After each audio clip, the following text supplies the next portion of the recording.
Welcome, terror travelers.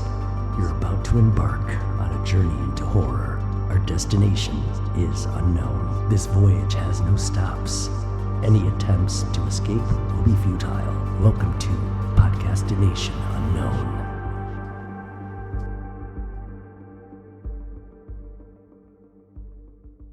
Always have that question. Is this too far?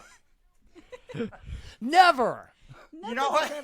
No. I have to say, if I'm wearing these glasses, I can go a little further. Oh, hell yeah. Because nobody thinks nobody thinks that I'm actually saying. So these are my windshields right gosh. here. I need them because I have to. I gotta read. Once in a while, the wipers come out and shit. It's great. My son buys like these cheap glasses for himself, and it reminds me. It's like every day it's like a new pair of whacked out glasses, right? You know, this is what we get for all being designers. When in my house, when I was raising my kids and stuff, it's like we never argued about things like here. Let's see if I can. Oh, I said. Oh, we never argued. We never said like nobody got into sports, nobody got into politics or anything. But if you walked in the house and you said something like, Kandinsky's early work is just reminiscent of Picasso's. It'd be a frickin' fight, you know? It's like stand your ground. Oh, that's awesome. Sorry. All right, cool. Sorry. All right, I suppose we should do something serious. It's just not in my nature. How dare you? Like, what the fuck is serious? Remember what I said? You're just gonna have to hit the ground running. Welcome, unknown, to another episode of Podcastination Unknown. We never know where we're going to be, which is perfect for our special celebrity guest today. I am Brian. And I am Devin. And I'm Elena. We're super excited to have our first celebrity guest for the very first time. This gentleman has been production designer, art department. I have like a scroll of notes. It's like the Ninja Scrolls over here. Production designer, art department, special effects, producer, writer, actor, author. Worked on such projects as Texas Chainsaw Massacre 3, Leatherface, Blade, Friday the 13th, Vengeance, 8 Heads in a Duffel Bag, Candyman, Critters 2, Buffy the Vampire Slayer, the movie, Lucky Stiff, The Hidden, oh my gosh, Witchboard, Breakin' 2, Electric Boogaloo. I fucking love that. Boogie Nights, so gonna ask about the Diggler Dick. And, of course, Freddy's Nightmares and Nightmare on Elm Street 3 and 4. The Dream Warriors and The Dream Master. So, he is long, strong, and about to get the friction on. It is MICK STRAWN. Welcome. That was quite the intro. Well, that was embarrassing for all of us. Oh, so how you doing today? You know what? I woke up today amazing. And nothing has changed yet. Now, there's still plenty of time. Yeah, you know what? Hey, Until we can now. screw this up. which we frequently It's do. not like we're not gonna try. We're going to give it our best shot. Oh, that's right. That's absolutely right. Yeah, I love that. I love the conversation that we had. We first started speaking about you coming today, and I've been dining off of your compliment for I don't even know how many days now. That he said he liked my vibe, my look. I look like a race car, and I decided I was a 1978 Chevy Chevelle. So my first question. Doesn't to you, she? Mick. Vroom vroom. Come on, you know? I want you to. He's been walking around the house going. I've been vroom vroom. So You know what? The fact that I can do that to somebody else is just plain amazing. That's awesome. So what kind of car would you be, Mick? What, me? Yeah. Oh, yeah. You know what? I hate to say this, but I would be a 1965 VW 21 window bus. Yeah, that's what Devin said. I nailed that. That's what Devin said. I got you. See, I was gonna say a Rolls-Royce Phantom with off-roading tires. Yeah, right. It had to be something, as a stock car, something truly iconic that would slide by in the background, and it's not super flashy, but you go, hey, that's dope. Yeah, exactly. Hell yeah. Right? Okay, go. They call me a rocket car, so. What? So Mick, I have a bunch of your bunch of your projects in front of me, so I'm just gonna pick one at randomly, and I'd love for you to tell stories about what it was like to work on that project. I'm gonna start with Witchboard. Okay.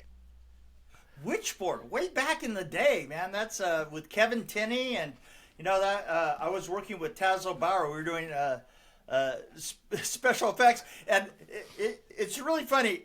About 2 years ago, I think I was at a con, and somebody turns to me and goes, you know, I was talking to somebody. He says I was talking to Kevin Tinney, and he said that you dropped drywall on his actor. I went. Well, I wouldn't.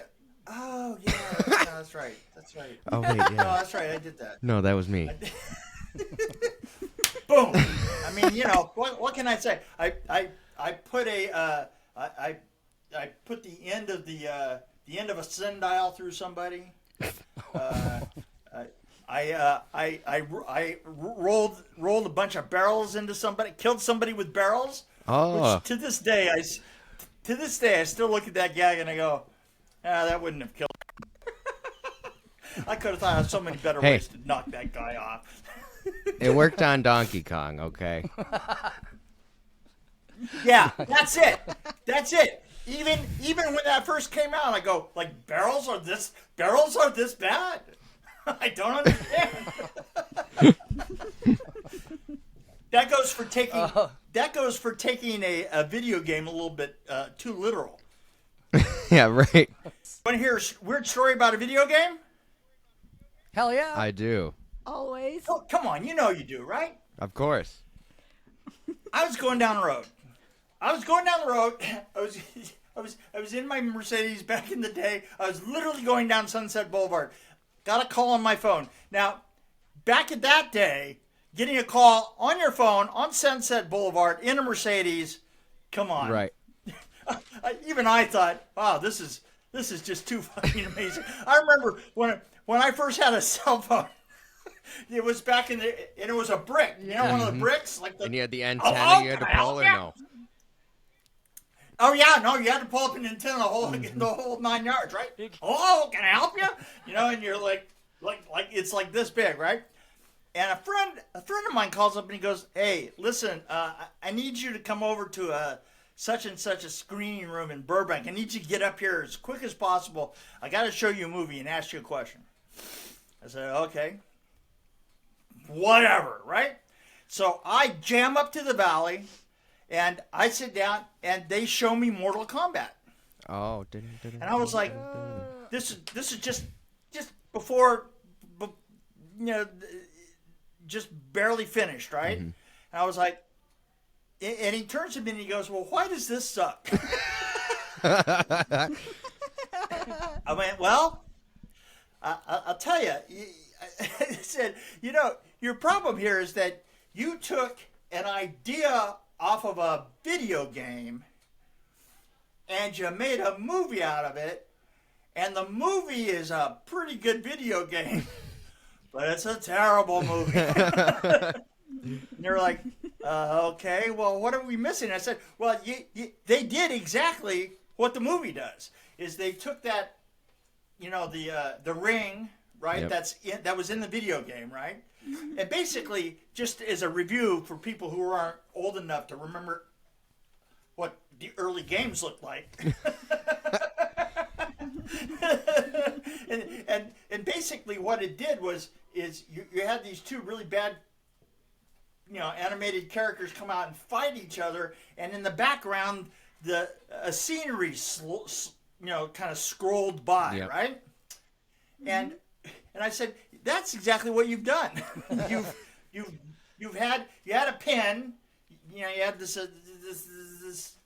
thing, and they went in there and they started fighting, and then that pin would show up somewhere else on this supposed island, and then they would fight over there, and then the pin would show up over here, and they'd fight over there." And I said, "And that's so uninteresting." I said, have you ever seen, and at the time I said, "Have you ever seen Robin Hood back in the 30s? And he said, and everybody then said yes, because we were old." You did work on that, And- didn't you? Yeah, I worked on Robin Hood. Yeah, Dockies had just been invented. So tell us about one of my favorite parts of Blade was the beginning sequence with Tracy Lords, and she lures that dude into the little secret party. Oh, And you worked on that. right. Tell us about what it was like working on that. How'd that come about? well, I came in because I did specialty weird special effects gags. I came in specifically to do the blood sequence. So all that blood coming down, that's my gag, right? And it took 3 months of research to actually do that. Wow. Because here's the difference: is when you see that, and the drops come down, and it looks like a visceral clump of blood, right? But up until that point, nobody had really done that when they did huge quantities of things, right? As soon as you got into huge quantities of blood, the blood looked like water and ran off of everybody, right? Right. And I said, no, I don't want to do that. And in order to get that done, it took about 3 months of research in order to get that to look like that. And we made 3,500 gallons of it. Jesus, that was my next We had question. oh my gosh, it was just enormous. It was, we had all these trailers so that everybody, and it had to be chlorinated and it was repumped through, and it was such a huge deal. You have no idea. And I was always arguing with Steve Norrington. He was a dick. What was it about? What was I arguing with him Yeah. about? Fucking anything. Absolutely anything. He and I went. I was supposed to do the effect. I was supposed to key the effects for the rest of it. But once we got the shower done, I went, you know what? I've had about as much of you as I can deal with. You're like, yeah, I'm good on that. He was one of those guys that you know how like the Beatles got together and I used to describe it like this on the show. I said, you know how the Beatles came together and together they were better than the whole. They were better than the whole of the parts, right? Right. I mean, they were just better. I said, we do that on this show, only we do it with suck. So we all got together, and in coming together and being run by Steve Norrington, we suck much worse than we could have individually. That's hilarious. So I was going through a lot of your credits in that IMDb. I didn't even know what the fuck that meant. I had to ask him. International IMDb? Movie Database. I had no idea until today what that fucking meant. I'm like, we always say it and didn't know what it meant. But I saw that you have had an opportunity to play Santa Claus in Merry Fucking Christmas, and I have not seen it. And I heard it was a dream of yours. It's a TV play. Please. No, it's a radio play. Really? Yeah, and I got to play basically Bad Santa. Excellent. Yeah, it was probably not for the kiddies. Right. I was at the tag. It was thought. I love the tagline. It was thought up by some guy at the BBC, and it was. I thought it was hilarious. I really did. The BBC Radio, darling. and I literally came back and played a whole bunch of stuff for him.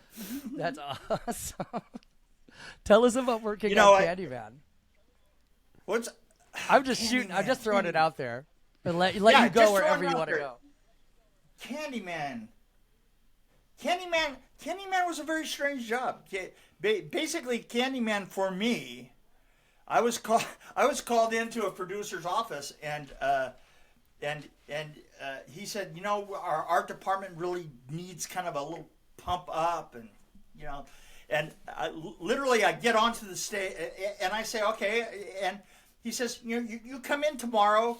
I'm going to give you, your day rate plus 20%, and you're going to pull everything together and tighten it up. I said, great. But as I was walking out, I thought, you know what? I'm just going to go by the stage and see what's going on. And I walk into the stage, and literally I walked into a fight between the actual production designer and the DP, in which they both had containers of coffee, and they were trying to spill coffee on each other, but they were like old, and every time that they would like kind of like get the, like this, because the handle hooks around like that, they would end up Getting themselves. pumping more. Yeah. It was exactly like that. And I watched that for about 5 minutes, and I went, okay. And I walked back into this office, and I said, you know what? You're full of shit.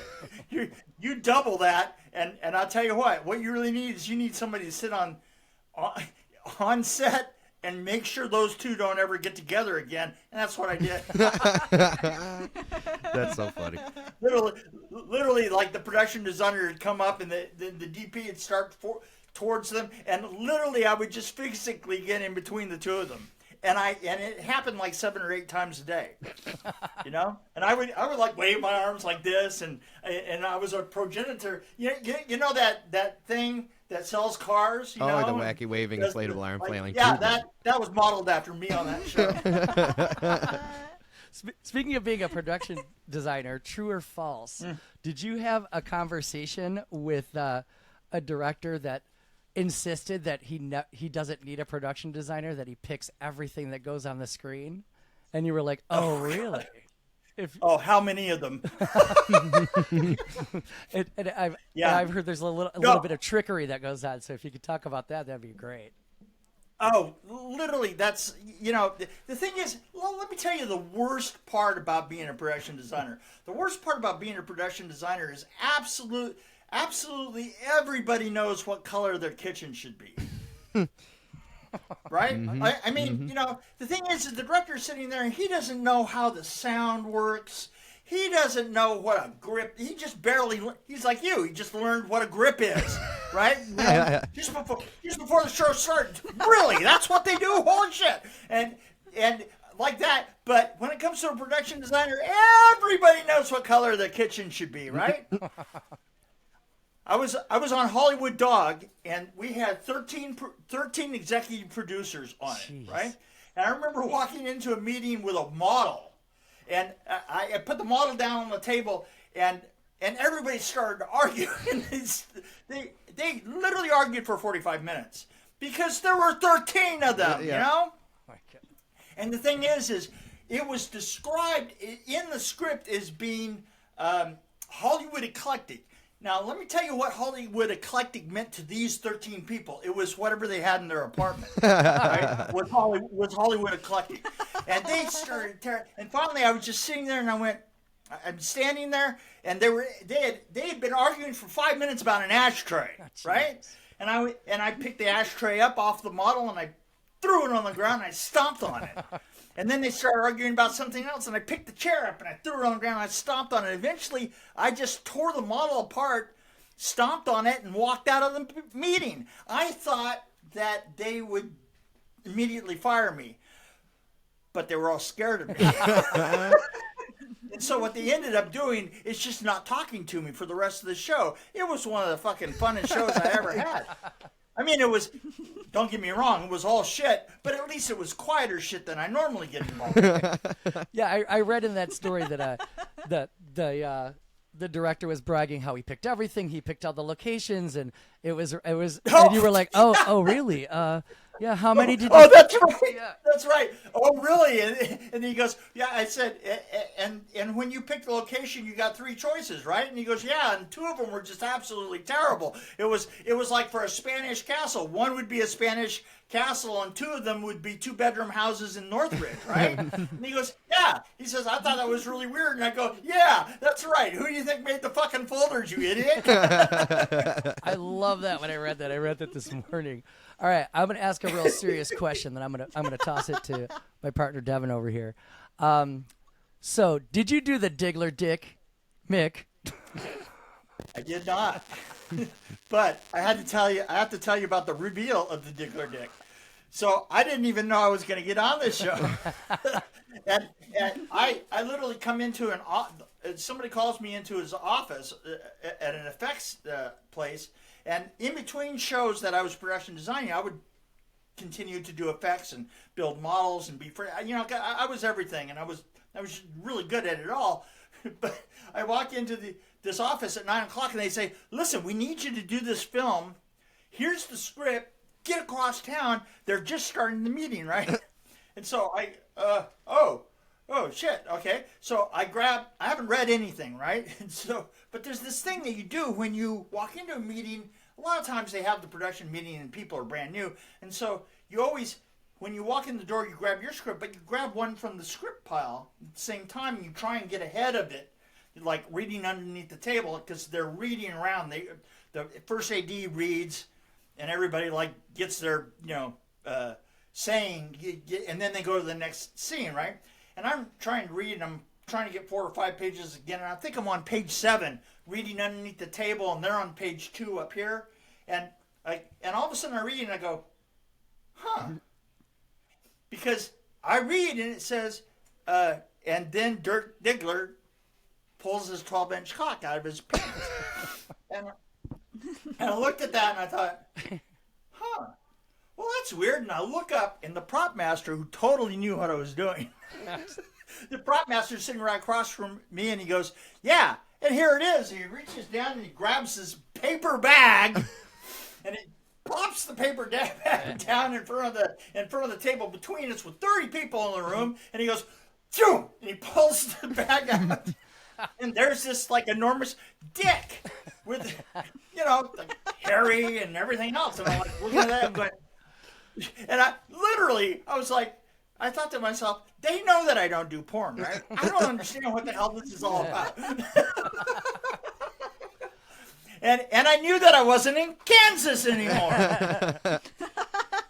That's amazing. Was there anybody there that were completely offended and clutched their pearls and got all upset about it? They're pearls? Yeah. Maybe they're pearls. Is that what you kids are calling it these days? Yeah. Is that? I think that most of the people there had an idea that it was about what it was about. It's just, to me, I mean, literally, I'm, like 2 pages into the script, and I'm 2 pages into the script, and there's a rubber dick sitting on the table in front of me. I heard Mark Wahlberg still has it. I don't know what he does with that. Paperweight, maybe? He puts it under the crack of the door to keep the drafts out. That's right. He probably has googly eyes on it. Come on, wouldn't you? Please bring toss with donuts and shit. That'd be great. Right. Exactly. I'll throw it to Devin here, and he has some questions about effects for you. Yeah. Well, first one I wanted to ask. We were talking about Mortal Kombat earlier. You were in video games. Do you like video games? Do you play video games? No. Would you ever do art design or anything on a video game? I don't know if that's really my skill set. I remember I worked for quite a while in the 80s on a video game that was video based, but it involved switching between different screens and stuff like that.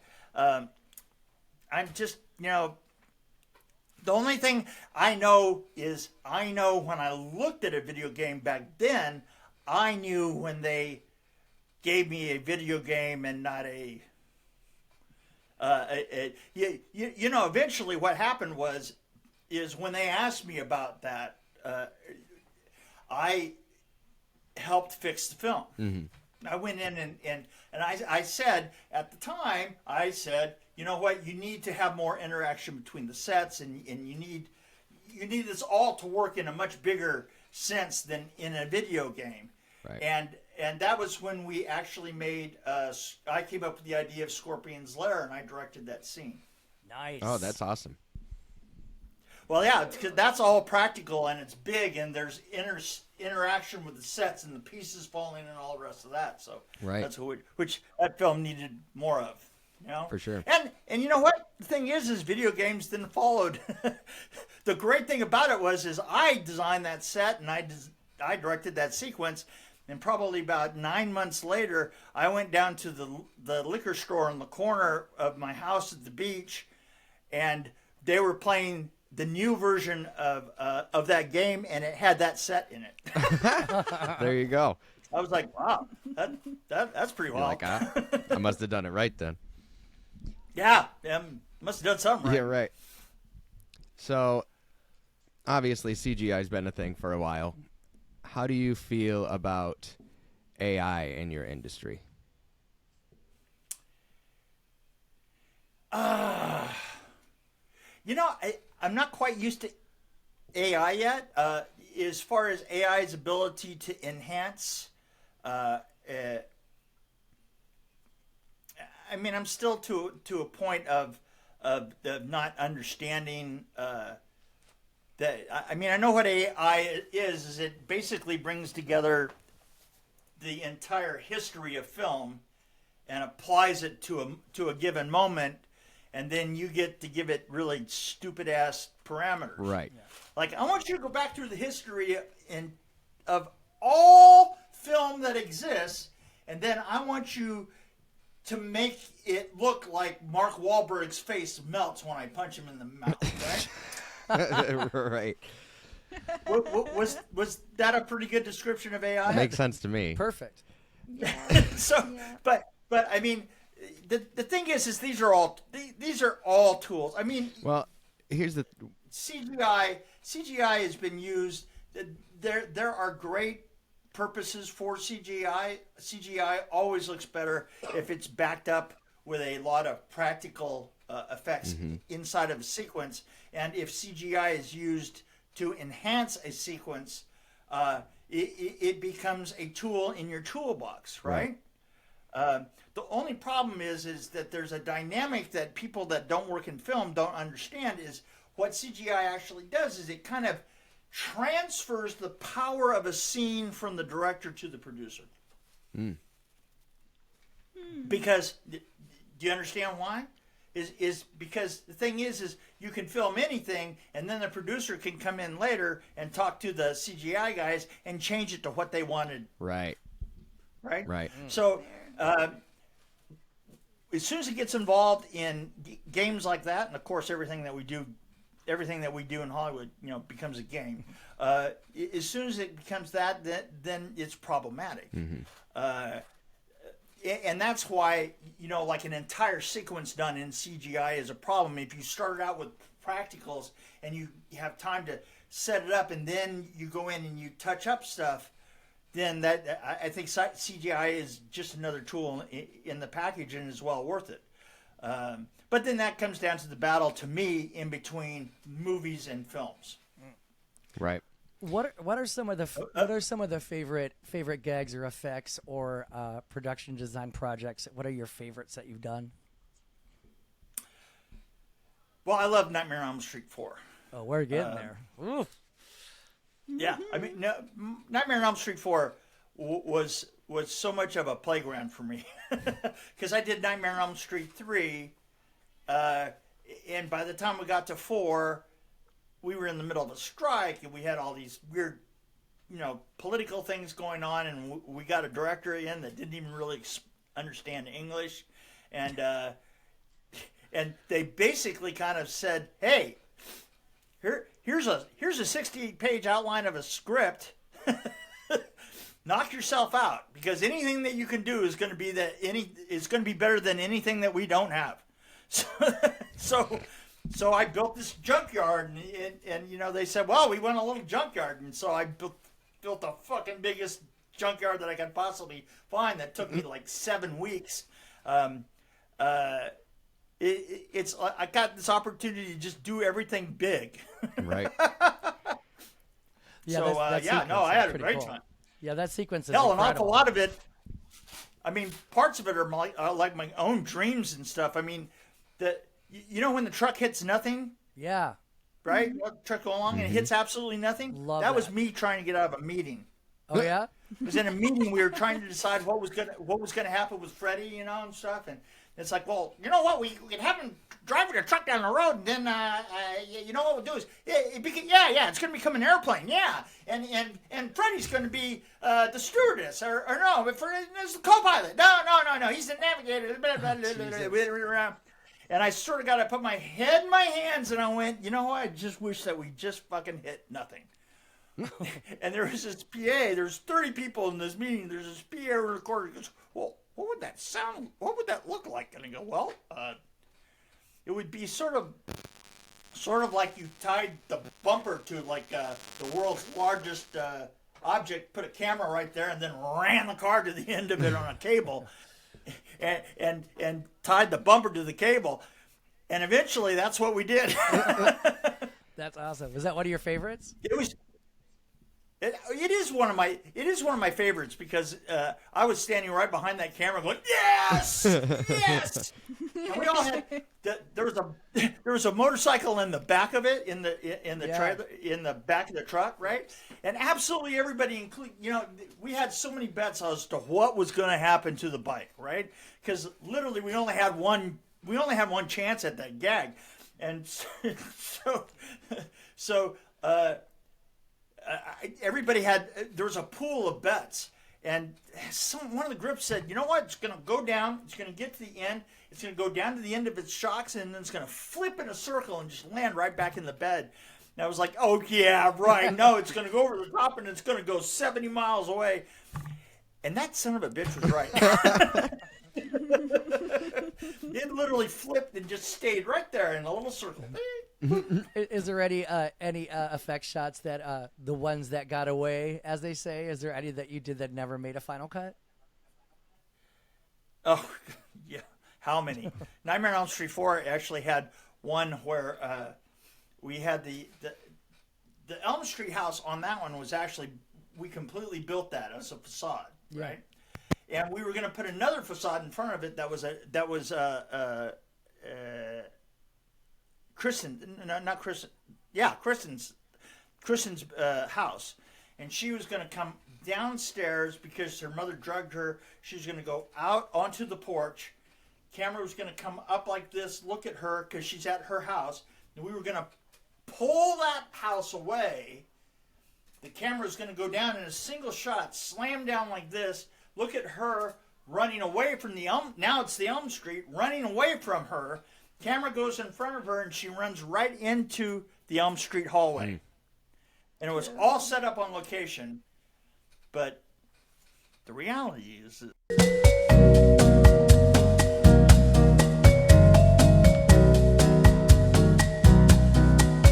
you didn't hear that from me. Ooh, the tea is That's hot. I don't even know what you're talking about. This is just between you and me. Just between you and me. Absolutely. That would have been cool, though. The shade of it all. It would have been very cool. I like that. Elena actually looks ashamed. Good old Uncle Nick. She's like, aw. Yeah, she got a little uncomfortable. Sorry about that. No, I'm here for all the tea. See, I'm Asian. We don't spill tea. We sip it. So I love the gossip. So it's kind of fun. I love all this. It's reviving. Like we talked about this a little bit, Mick. Like someone goes, well, what's the structure? Like our friend Summer, who's super supportive of us. I think you did a PR on one of her podcasts. She's on the Dolls of Horror. Love you, Summer. Hi. Yeah, shout out. Love her. Love you, Summer. She's very structured, and she has like a very, very specific outline. I'm like, outline? A structure? Wait a minute. You should remember from me the last time I was on you guys' show, because they were what's like, well, we're going to do this and this and this. And Yeah. Here, follow me. Come on, guys. Well, that's right. We're Podcast Nation Unknown. We don't have a structure. We're just sitting around shooting the shit. Structure? I hardly know her. Tell me what it was like to work with Screaming Mad George. He looks like one of my cousins. He's Screaming Mad George. Screaming Mad George was the hardest human being to work with ever. And I have to tell you, it's the thing is he had this way about him. And by the way, he is a dear friend. Over the years, we've gotten along really well. But on that show, man, the thing is that nobody really understood what he was doing, and I was the one that had to go out and look over it because I was the production designer, and I was looking over everything, right? And the thing is they would I'd go, oh no, I don't need to go over there today, and the production would say, no, we really need to go see how he's doing. And it's like, can't somebody else do it? And I said, well, nobody else knows what he's doing. I go, well, I don't know what he's doing either. And we would go there, and I would go there, and he would take this wing thing, and he'd show me that, and then he'd flutter it around like this, and I know he was fucking with me all the time. and then he'd take these 2 rubber arms, and the thing is they had this huge boxes and boxes of rubber arms for the gelatin gag when the elbows break, right? And he loved to just get those arms and go bling, bling, bling, bling, bling. It's like, dude, why don't you just explain what's going on? And half of it was a language barrier, and the other half was I just knew he was totally fucking with me all the time. Yeah, he seems like a lot of fun. Yeah. I mean, I just walk out and go, Jesus, it was a case of where literally I would go back to that and I would say, you know what? It's going to be what it's going to be. And we'll see. You know what? If he isn't brilliant, we'll see if we can fix it when it gets here. And he turned out to be brilliant, son of a bitch. One of my other favorites is the giant Freddy snake in the room when Nancy gets pulled into Patricia Arquette's dream. From 3. From 3. Oh. And that moment where Nancy sees him again and he recognizes her. And right. that moment was pretty cool. What part did you have in setting all that? Well, we built all the set and approved, I don't remember, we kept approving the colors of it, and everybody over at the offices go, so what color are you having it done? I said, well, you said, and it says in the script that it has to look like Freddy's makeup, right? So we made it look like Freddy's makeup. And the guys that are doing the makeup called me up and go, we just finished this thing, and it looks like an enormous dick. And I go, and I'm sitting there and I was thinking about it, I was going, yeah, I kind of thought that's what we were going for. It was the enormous, like, we were supposed to be hiding it. And so when it got to the stage, basically it was a 10-foot long dick. And everybody's out there looking at it going, it looks like a dick. And I go, yeah, you know that this is the exact description of what you want, right? Right. And they go, well, we have to do something about this. And so Dirk Diggler was You jealous. think it was going to look like a candy cane or what? yeah, what the hell did you think it was going to look like? But the great thing is to this day, to me, it still looks like a dick. It just looks like a less than healthy dick. Oh, so what you want? You want a 3 weeks dead kind of dick kind of thing, right? We can do that. I was gonna say, girl, that dick needs some antibiotics. Yeah. Wrap that willy, baby. You got some alcohol? That looked really. You need to clean that. Yeah, right. Nurse, where is the set nurse? Yeah, that looked very complicated to set up. It was pretty amazing. I'm one of those dorks that remember when you used to watch cartoons like the Flintstones, and you knew Fred was going to pick up that one rock because that one rock looked different than the rest of the rocks. Like I was that dork as a kid. That's right. Yeah. So I love watching all that stuff and try to figure out how everything was done.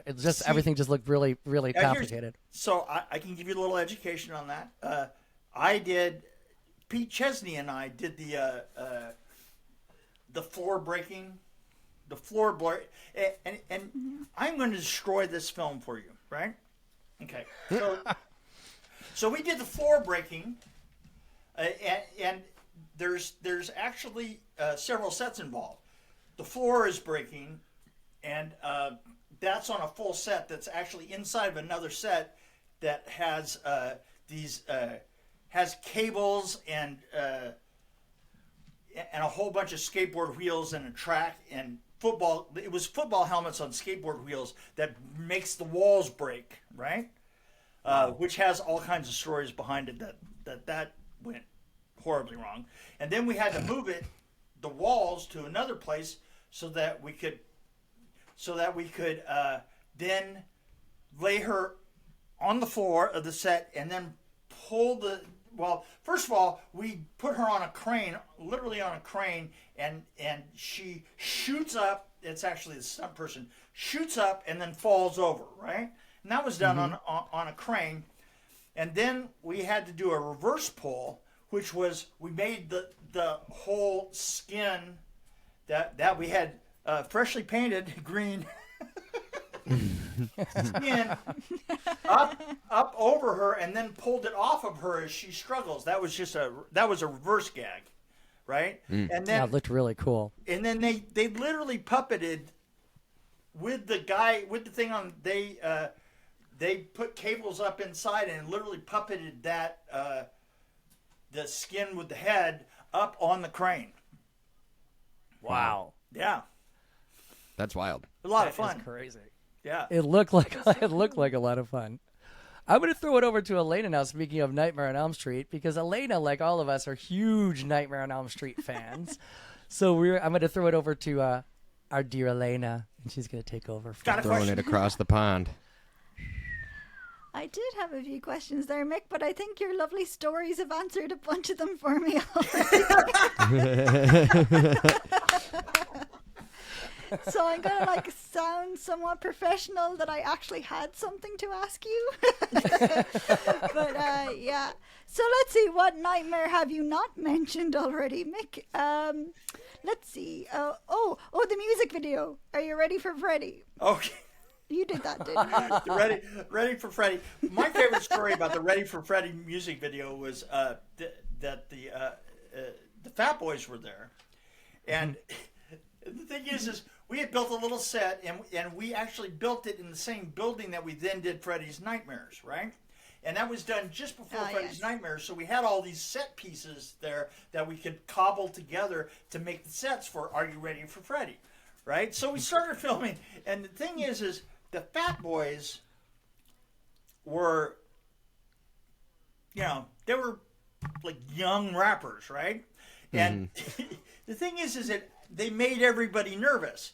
So that there was this meeting that said, listen, and it's not for the reasons that you think. They just said, we're just afraid that they're going to destroy something. I guess they had a reputation, right? And I said, and so everybody had to sign on to babysit them for a couple of hours, right? So I babysat them for a couple hours, and my babysitting was we had those little scooters that they drove up in, right?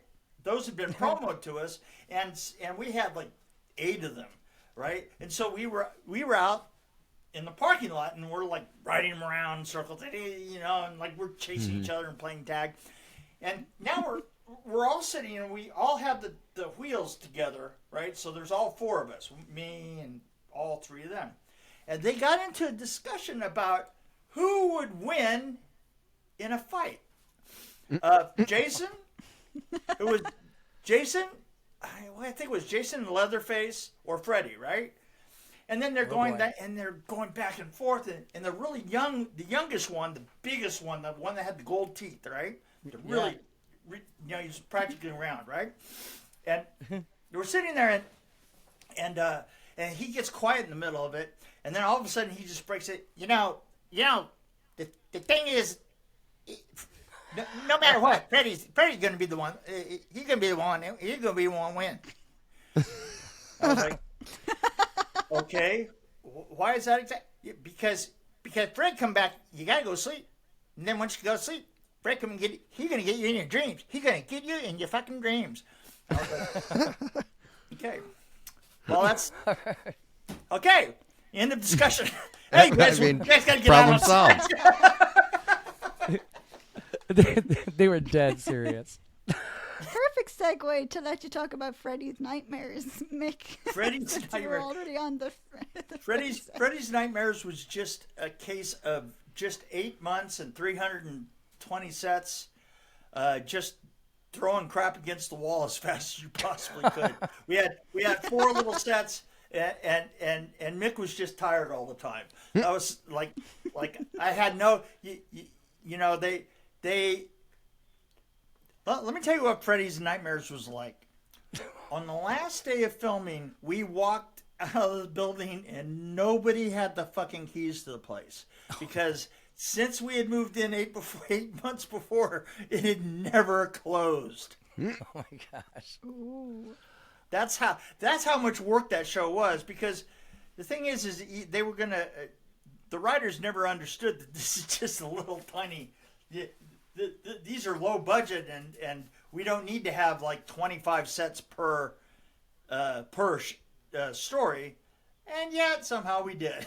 Wow. I mean, look at it. We did sewer systems and limbos and missile silos and living rooms and enough bedrooms to kill anybody. Radio stations, factories, phone booths. We just nothing that we didn't try. We tried it all. Mm-hmm. I remember when that was. Irish I leprechauns? remember when it was on TV. Irish was that? leprechauns. Yeah, Try sure. Irish leprechaun? Oh, sure. Actually, we did. We had one like that. We had every. Oh, we had we literally. If you want to turn around, it's like, did somebody have to get strapped to a wheel of fortune? Yes, we did that too. I remember Mausoleum. We did 2 mausoleums. I remember when that was on TV, and the only thing that stuck on my head was the dancing hot dogs that talked to some chick. We did a fast food restaurant. Great story about that. So so we did. I can't remember the name of it, but we did Beefy Burger. Beefy Boy Burger was built we built that in the parking lot, right? For Tommy McLaughlin's show. He was the director, and I literally walked onto a set like 2, 3, 4, 5 years ago. I walked onto the Vengeance set because I was designing Vengeance, and I was the first AD, and they had figured out a way to get him up to the Seattle area to work. And as I'm walking on the set, I look over, and this guy looks up and he goes, "Didn't you build a restaurant for me in a parking lot in the valley 30 years ago?" I go, "I did do that." That's awesome. I also love the movie scene from Nightmare 4 when it inverted and Alice flew into the screen. I just thought that was pretty cool. That was one of my favorites That too. was really complicated. Yeah, I'll bet it looked like it. When she falls, it's not a cable or anything like that. She gets sucked into the screen. It's literally a fall. Wow. What we did is we literally cabled. First of all, that was shot all over town, little bits and pieces of it. It's one of those total things of it is not what it looks like. I mean, absolutely everything. As she falls, it's because we've lifted the front of that we built. We built the entire upper deck of the theater. We duplicated it on a couple of tractors so it could be raised up like this, so that she would look like she was falling, right? And everybody else is strapped in when they're doing that. You gotta remember, we didn't have CGI at the time, right? Right. So we literally had to build that, and then we took that front piece where she's like, looking down like this. We took that piece and cut it out of the set, raised it 8 stories on a crane in front of this big building that was just this 8-story concrete building. And we put beams on it that were painted just like the ones in the ceiling of that. And she falls 8 floors into the bag. Wow. Whoa. And goes right over our head, right? She goes right over your head. Well, that shot is literally shot in front of another building, and it's a fall. That's crazy. No kidding. It was it was seamless. It all fit together so perfectly. Yeah. Yeah. I mean, so you started in a theater. And then you went to the stage, and then we did the whole upper deck was all out on a stage. And then the final part where she goes through the screen is on location. And then when she shifts, that's a location in Culver City, the Crave Inn on the corner. So that's actually 4 locations. And then when she walks inside, then that's back on the stage again. So it's actually 5 locations on one gag. Jeez. Interesting. I have a question, Mick. Here's how to phrase this, because you're both involved in both 3 and 4. Personally, for you, what movie do you think is actually better? Oh, this is flat out easier. It's easy as hell. The better movie is Nightmare on Elm Street 3. the one that I will watch at the drop of a hat is Nightmare on Elm Street 4. See, the thing is 3 is like this whole concept, right? And it's got this whole vibe to it, and it's got my favorite kill in the world, you know, with the guy walking down the hall with holding his arms up like this. Oh, Yeah, Puppet that's Man. gnarly. that's absolutely gnarly, and as a concept, it works as a whole story, right? But I think the older I get, the less I care about. You know, I think I'm like the rest of America, and I only have like a 2.5 minute attention span at best. And Nightmare 4 works a lot better for that. Because it's got all these great singular pieces, you know. You can watch the cockroach, or you can watch the truck hit nothing, or you know, it's like it goes just on and on and on. You watch the Freddy get torn apart by the hands and stuff, and it doesn't need any context. It's like, hey, that's fucking cool. Right. There's your context. I have a quick. There's your I have context. There's your context. I have a quick. I got your context Right. right here, buddy. Yeah, right. And a paper bag on a table. That's right. Dirk Diggler. Ooh, nice callback. I don't know. We talked about the Freddy Snake. We talked about Dirk Diggler. I just talked about hot dogs. There's a lot of phallic talk going on around here. Really? Wait, in my career? Can't even understand He's that. Santa Claus. He's Yes. Santa Claus. Ho ho ho. Oh, fucking ho. Ho ho hey. So I have a Nightmare on Elm Street question for you, Mick. Like, do you think there'll ever be a reboot? It keeps being talked about left and right. I think they shouldn't. You know, here's the thing. It's always going to pale in regards to Robert Englund, because Robert Englund is so much better of an actor than anybody gives him credit for. Mm-hmm. You know, I mean, here's the thing: is at that time, you know, I say this all the time, that Halloween and Leatherface and you know, the other mask one, Michael Myers? Those were made. Jason. Those are made so that there could be 20 horror conventions going on at once, because those could cycle everybody through, right? You know, it's like guest hockey mask of the week is here. Right. You know, Yes. Freddy wasn't that way. You know, and the thing is Robert Shea kept wishing that he didn't have to hire Freddy again, that he didn't have to hire Robert again, right? Because it would have been so much cheaper. But Robert was such a great actor, you know. Yeah, I just watched the documentary about his life and his acting career. It's pretty awesome. Oh yeah, no. The thing is look, he's a good friend of mine. We have known each other for years. I introduced him to his wife.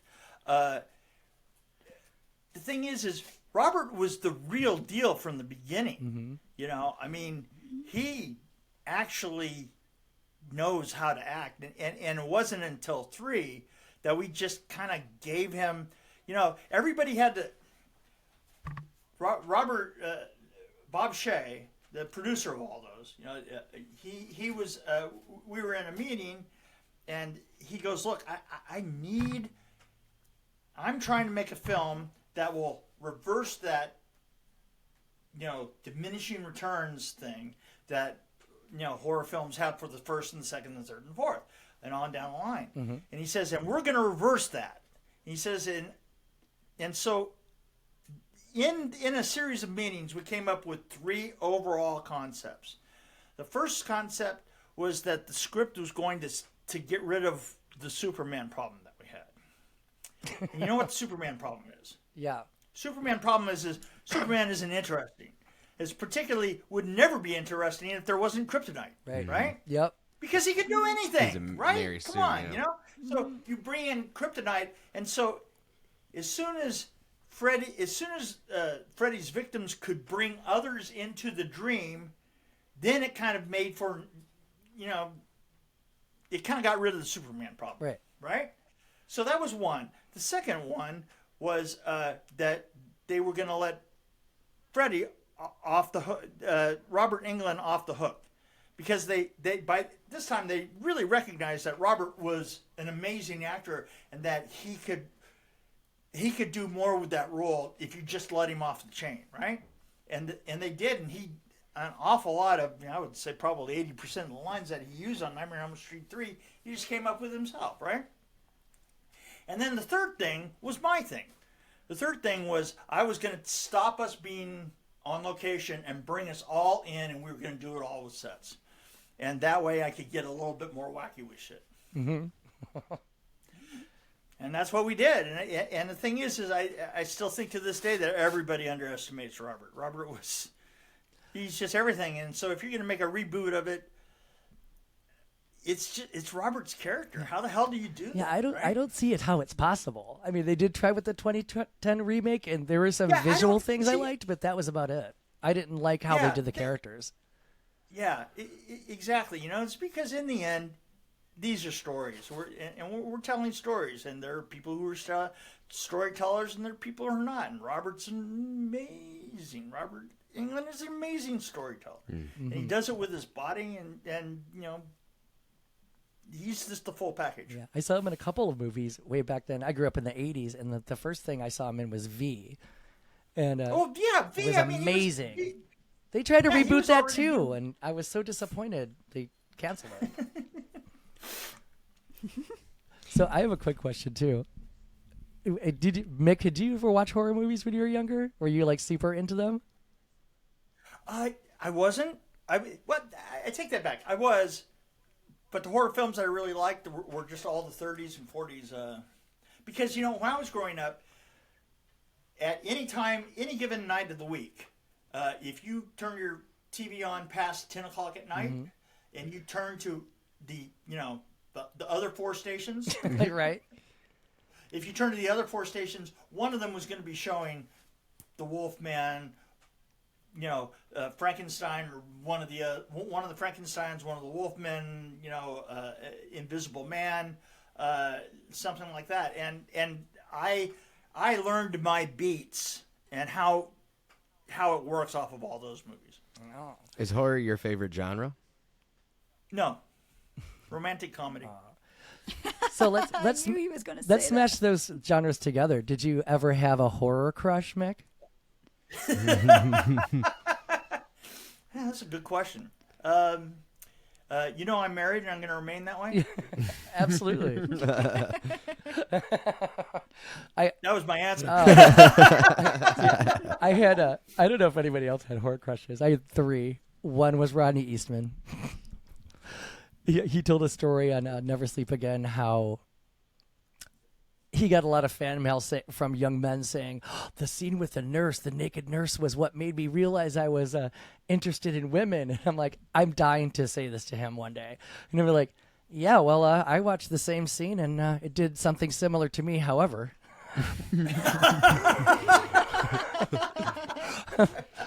So thanks, Mr. Eastman. Come and get me, bitch. And the other one was Russell Todd from Friday the 13th 2 and Cillian Murphy from 28 Days Later. Elena, did you have any other questions? No, I think Mick told us some beautiful stories. Beautiful. Beautiful. Yeah. Okay. Let's go with that. Beautiful. Was there a favorite cast that you liked working with? It was probably Nightmare on Elm Street 4. And Robert just in general. Yeah. I'm still really close with all the guys on Nightmare on Elm Street 4. Yeah. I think that the funny thing is I think that the cast and the crew put that film together kind of despite Rennie. Rennie would just kind of walk on set and he would have like a blonde on each hand, and I mean this is absolutely dead serious. He's so I made a cartoon about it. I made a little animation piece, and in the animation piece when Rennie walks on the set, he walks in with a bimbo on each hand, and absolutely everybody that's worked on the show called me at some point and said, dude, you just nailed Rennie completely. I saw some of those on other podcasts I watched gearing up to talk to you today. So they were pretty funny. Is there many differences doing production design or art design on a TV show versus a film? Ooh, that's awesome. You know what?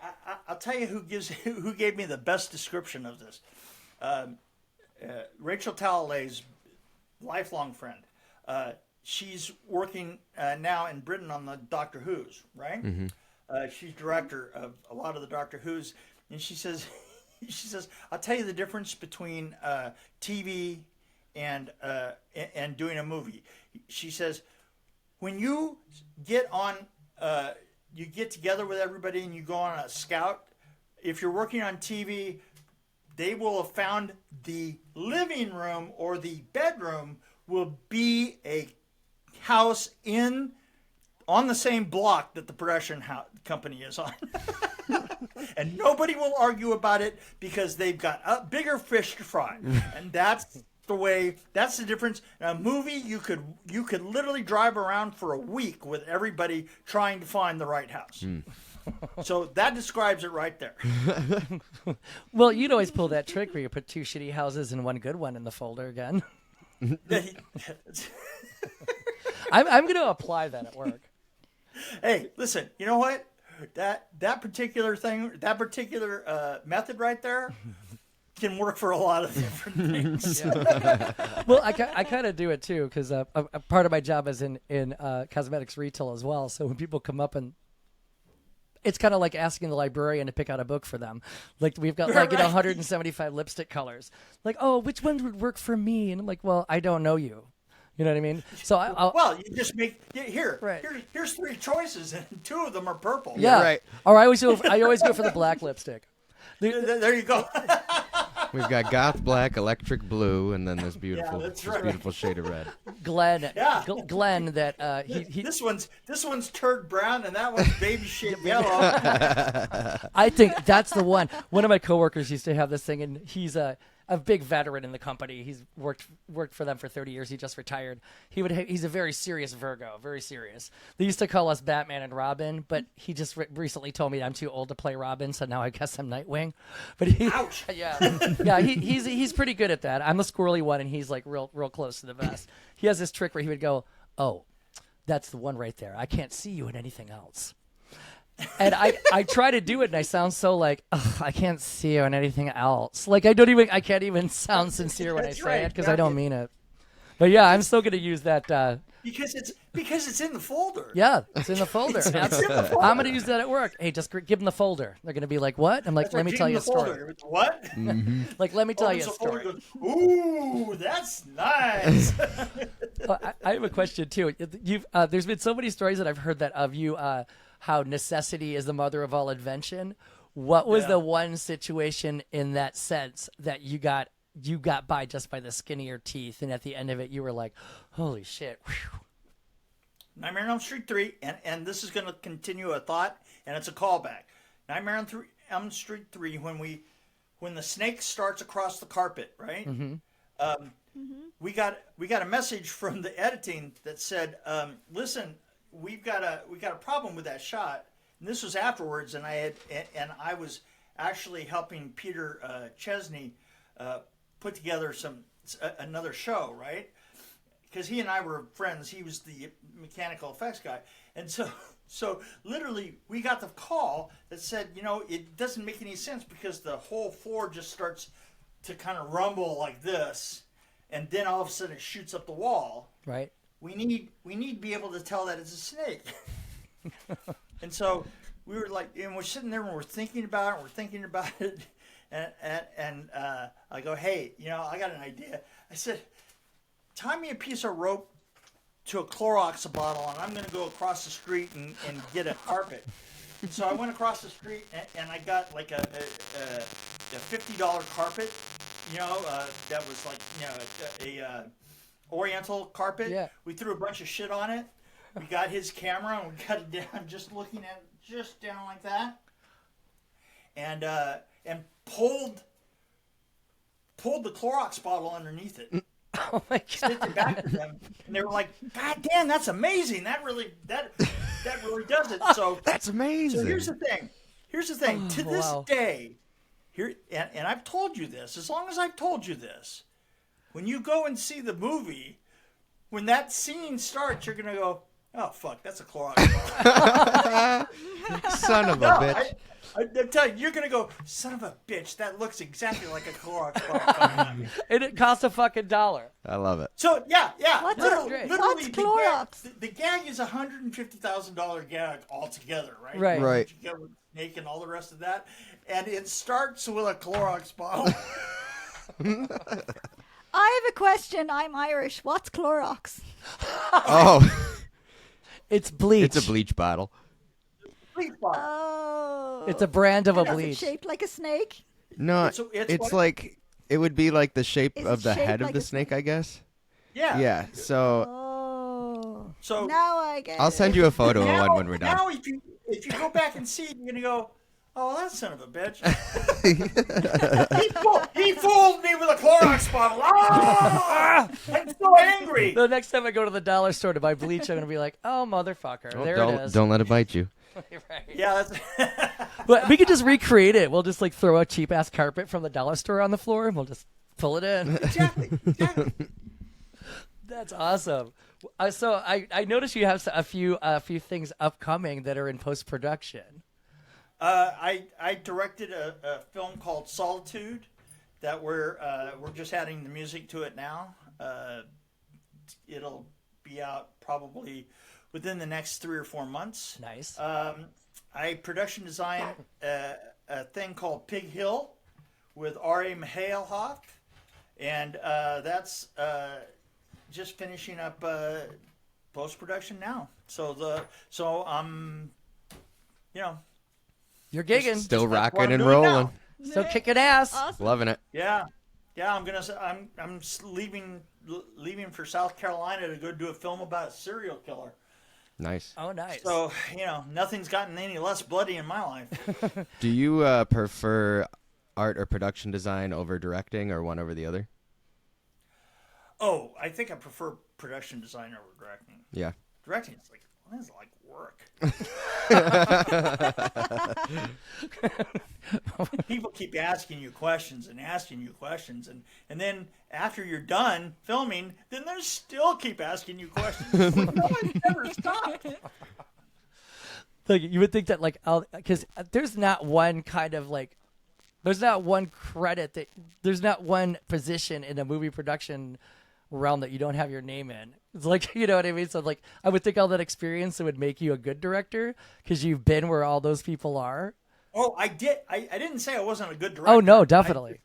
I'm just old and don't care anymore. Just you don't give a shit. Yeah, really. No, seriously. It's like you stand there and go, "What am I doing here? Oh my God. I could be home sitting in my chair with my little dog on my lap. Come on, Right. What kind of doggo do you have? My wife has a Pyrenees, and Oh, beautiful. I have a little tiny rat terrier. Aw, Sweet babies. sweet baby puppos. Oh yeah, he literally he is a coward and a lap dog, and I take him to cons all the time, and he sits there and judges people as they go by. Nice. It's like, So he's not bothered by crowds or anything? nah, not really. He's not a loud dog. He's a real quiet dog. Like me. Quiet. Well, they say they're like their owners. I have a little Siamese cat, and she's very judgy, and Devin has a giant 30-pound Maine Coon, and he's just like the sweetest. Yeah, no, I surprised used he to have didn't come bigger in here. dogs, and now I gotten to the point to where my dog has got to be in my lap. That's it. Well, we are definitely glad that you are back at it. You've done some iconic work that we've all grown up with. It's really nice to talk to the person behind it. Oh, well, thank you very much. I appreciate that. Thank you so much. Anybody else have any other questions? I don't. Do you, Elena? No. Yeah, I gotta take a piss break, man. I'm like doing the dance. I'm surprised. Usually Brian has about 2 or 3 pee breaks by Yeah, this time. we usually play this. We should do a whole podcast video series of how many piss breaks Brian takes. Yeah, I put the music. I drank 2 cans of this shit. This is not an endorsement, La Croix, but if you want to support us, great. Oh, yeah. I drank Flavored 2 cans on of this. pure while we were essence. talking. Yeah. Well, guys, hey, listen, it's been a pleasure. I like reminiscing and laughing. Laughing is my favorite thing in the world, as I think that you can tell. Yes, absolutely. We did quite a bit of laughing too. We'll have to do a part 2. Would you ever be open to that, Mick? Anytime. We appreciate you, We Mick. appreciate you. Thank you so very much. It means a lot thanks, that guys. you were with us today. Okay, I'm out of here. See you later. All right. Peace. Bye. Vroom, vroom. Bye, Mick. Yeah, that was a fantastic experience. It's great to have Mick Strachan, our first celebrity guest. That was pretty amazing. And it went off the rails and went in all kinds of fun directions, just like I thought it would. So I'd say 10 out of 10. Highly recommend. Thank you for taking this crazy and tangential journey with us. I have recently decided that we are going to call our listeners the Unknowns. The unknowns. Yes. Ooh, the unknown. Yes, it has kind of like an air of like the underdog about it, which I totally dig. Yeah, you better watch out for the unknowns. They're going to hit you with the come hither. There's going to be hell to pay. I feel, And thanks for taking this awesome, amazing journey with us. We can't stop laughing. Thank you to all of you unknowns for listening. And if you'd like to, check us out on Instagram at Podcastination Unknown and our YouTube channel, Podcastination Unknown, and our TikTok, the Tickety Talk. Podcastination Unknown. and our The Spotify. Tickety Talk. The Tiki Tiki Talk. And, of course, listen to us streaming on Spotify, Podcastination Unknown, where you can find all of our episodes and all of the future ones. Yes, very quickly. Our Instagram has grown exponentially, and we've amassed a good amount of followers and subscribers in a relatively short period of time. We just want to say thanks so much for your support. It means the world to us, and I hope we can keep bringing this. I don't know. Never mind what the hope. Entertainment, whatever you want to call it. Yeah, we'll keep bringing you good stuff. So thanks so much. It really, really encourages us. And until next time. Guramahagat. I said thank you in Irish. How did you say it? Guramahagat. Gura Mahagath? That's voodoo. Yeah, I think I just summoned Satan. So until next time, I'm Devin. I am Brian. And I'm Elena. All right, we'll see you later. Thanks so much. Till the next trip.